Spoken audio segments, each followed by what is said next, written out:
Yeah, Stella, baby. Finna get right. Here we go.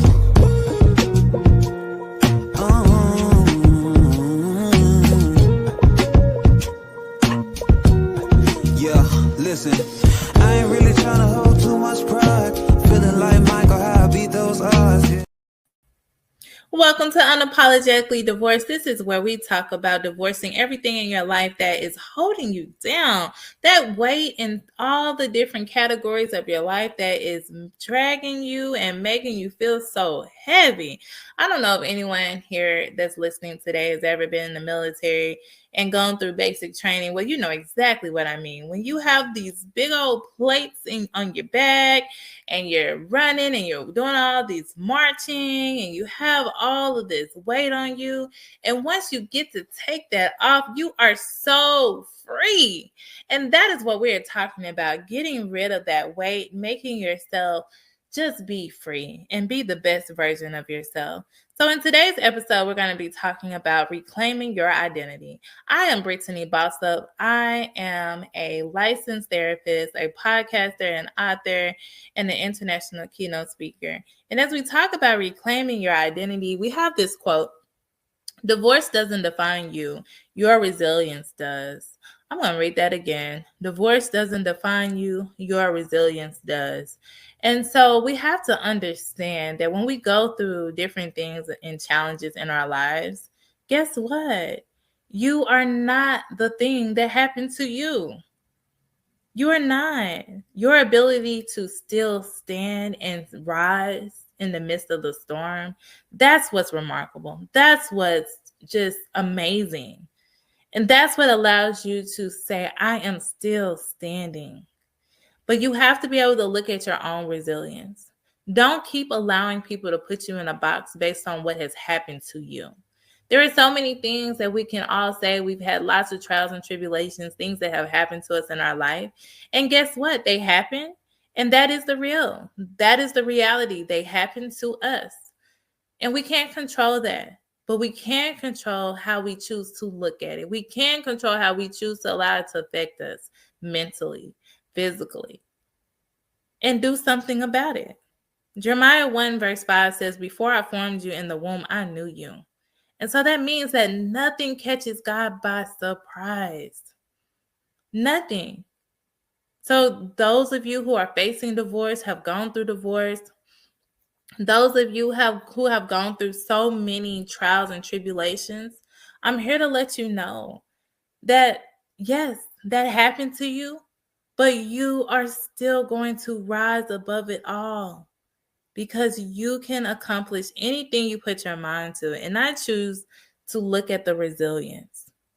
And so you might be wondering, what can I do today? Well, today your actionable step is to create a list of 3 qualities that make you unique and powerful. Create a list of 3 qualities that make you unique and powerful. And I want you to rise with that.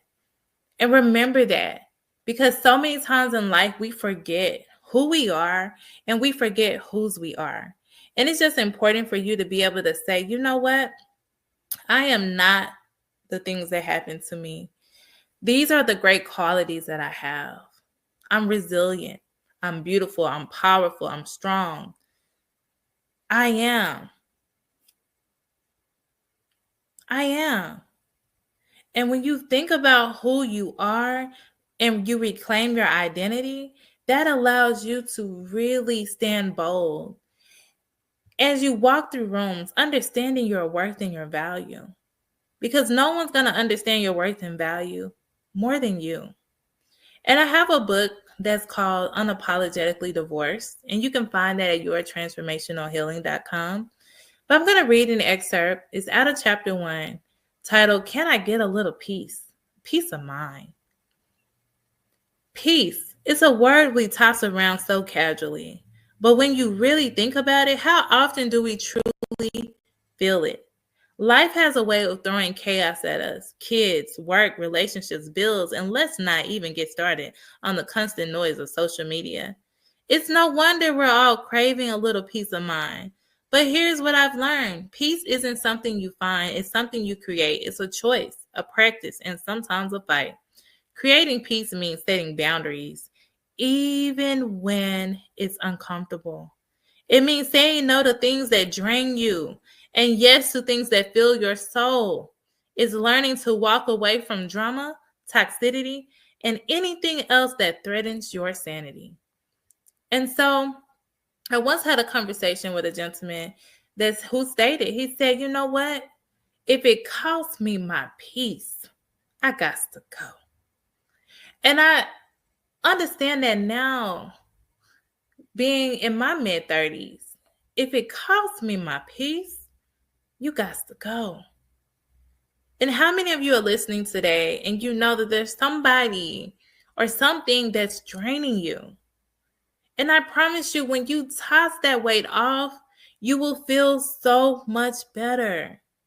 But then we have to do the work and look at ourselves. Why have we allowed this chaos in our lives? And a lot of times it comes down to not setting firm boundaries, not taking a stand for what it is that you truly, truly want and that you value. And so as I leave you today, I want you to make sure you go to yourtransformationalhealing.com, and I want you to download my 5-step self-doubt detox. And I want you to repeat after me. I reclaim my identity as strong, valuable, and unstoppable.